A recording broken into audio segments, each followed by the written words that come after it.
alaykum. İjtimoiy targ'ibotda bizni muntazam kuzatadiganlar, bizni jamoani qo'llaydiganlar, hammanglarga salom. Bu videoni qo'yishdan maqsad gap egasini topadi. Telefon qilib aytib qo'yaver desangiz bo'ladi. Men haqiqatan telefon raqamini bilmayman, gaplashmayman. Shuning uchun ijtimoiy tarmoqda bizni kuzatishgani uchun men xabar qoldiryapman. Noto'g'ri tushunmaysizlar, noto'g'ri yo'ymaysizlar. Ba'zi birlar chiqib olib yolg'on ma'lumot berib, oliy o'rinni oldik, birinchi o'rinni oldik deb video qo'yishyapti. Uyalinglar undan ko'ra.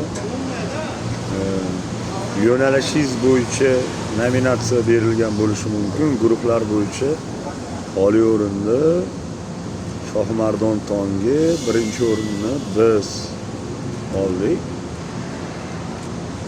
Qolgan guruhlarda ham o'rini bor. O'zi 3 ta guruhlarni o'rni bor, o'rin berdi. Olib ketishdi. Bu yaxshi guruhlar ham bor edi, olisha olmagan sababi ba'zi kamchiliklar borligi uchun o'rni olisha olmadi. Masalan, kimdir dorvozi zo'r, kimdir polvoni zo'r, kimdir akrobati zo'r.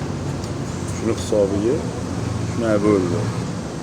Shuni hisobiga to'la to'kis holatda o'ta olmagani uchun ko'p guruhlarga bergani yo'q. Menimcha to'g'risi ham shundayda, polvon bo'lish kerak, dorvoz bo'lish kerak, masxaroz bo'lish kerak,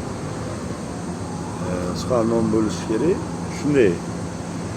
Boshqa o'yinlarga vaqt ketkazishni umuman keragi yo'q.